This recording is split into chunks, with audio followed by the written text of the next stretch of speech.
Welcome back to our YouTube channel. If you are new here, make sure to subscribe and hit the bell icon to stay updated with our latest content.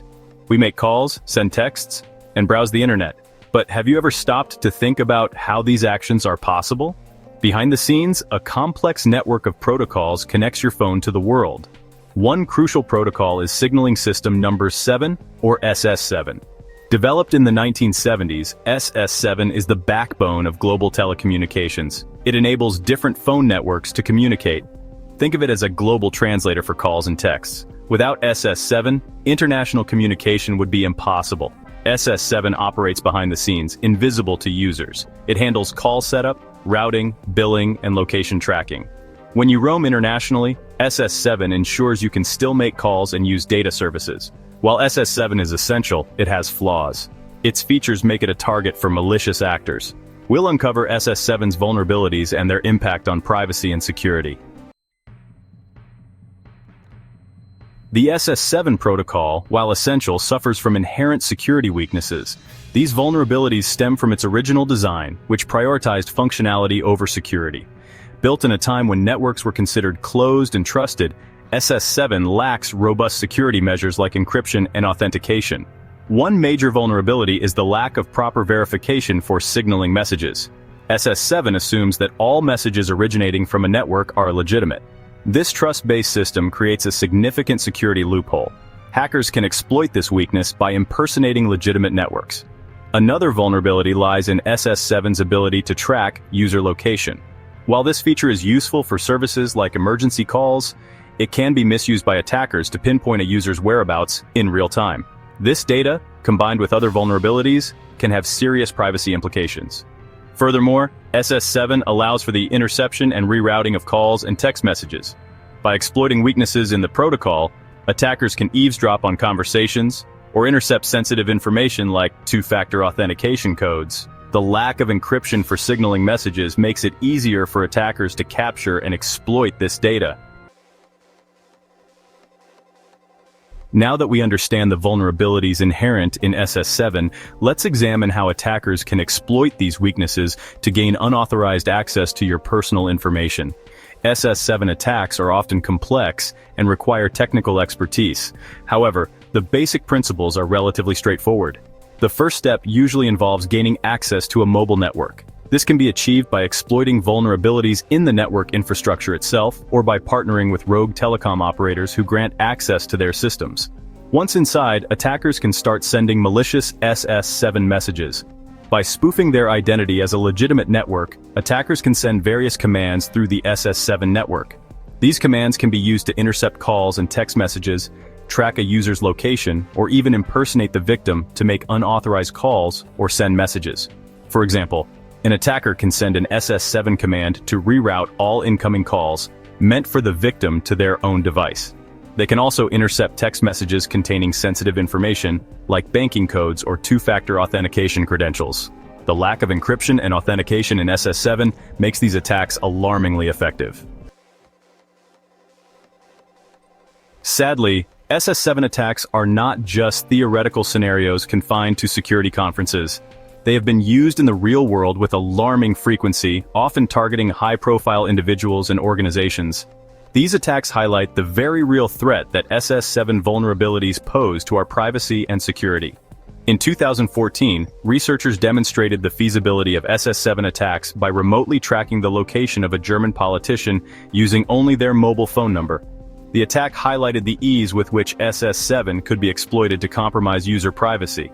In another high-profile case, hackers targeted customers of a British bank using SS7 vulnerabilities. They exploited the protocol to bypass two-factor authentication, draining the accounts of numerous victims. The attackers intercepted text messages containing one-time passwords, gaining access to accounts despite the added security measure. These examples demonstrate the potential consequences of SS7 attacks. From location tracking to financial theft, the range of possible attacks is vast and the impact can be devastating. It's crucial to remember that anyone connected to a mobile network can be a potential target. Section 5. Behind the Curtain, SS7. Architecture and Inherent Risks. To fully grasp the challenges of securing SS7, it's important to understand its underlying architecture. SS7 is built on a complex network of interconnected signaling points, known as signaling transfer points or STPs. These STPs act as routing nodes, facilitating communication between different mobile networks. The interconnected nature of this architecture, while essential for global communication, also creates a larger attack surface. A vulnerability in one STP can potentially compromise the security of the entire network. This interconnectedness makes it difficult to isolate and contain security breaches. Moreover, the trust-based model of SS7 exacerbates the problem. SS7 assumes that all messages originating from a network are legitimate, making it susceptible to spoofing attacks. This lack of robust authentication mechanisms at the network level makes it challenging to verify the legitimacy of signaling messages. Addressing these architectural weaknesses requires a multi-pronged approach. While completely overhauling the global SS7 infrastructure is impractical, implementing security measures at various levels can significantly enhance the security posture of mobile networks. Section 6. Building defenses, mitigating SS7 vulnerabilities. While the inherent vulnerabilities of SS7 pose a significant challenge, there are steps that mobile network operators and other stakeholders can take to mitigate risks and enhance security. These solutions involve a combination of technical implementations and policy changes aimed at strengthening the overall security posture of the SS7 network. One crucial step is implementing robust monitoring and intrusion detection systems at the network level.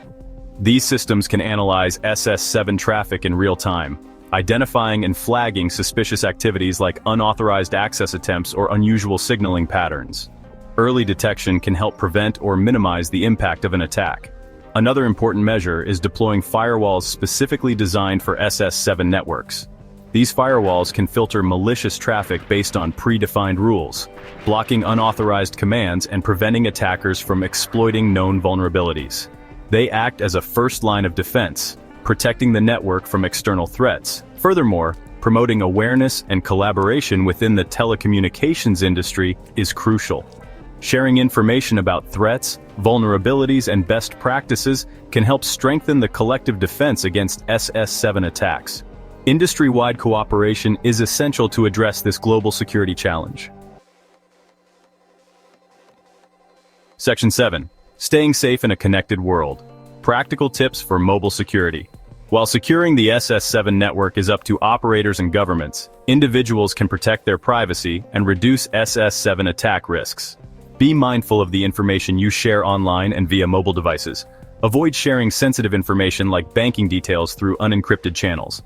Limit personal information on social media. Use mobile security apps for call encryption and anti-tracking. Stay informed about the latest mobile security threats. Section 8. Beyond SS7, emerging threats in mobile security. While SS7 vulnerabilities have garnered significant attention in recent years, it's important to remember that the landscape of mobile security threats is constantly evolving. As technology advances, new vulnerabilities and attack vectors emerge, requiring constant vigilance and adaptation. One area of growing concern is the security of 5G networks. While 5G promises faster speeds and greater connectivity, its increased complexity and reliance on software-defined networking introduce new security challenges. Ensuring the security of 5G networks will be crucial as they become more widespread.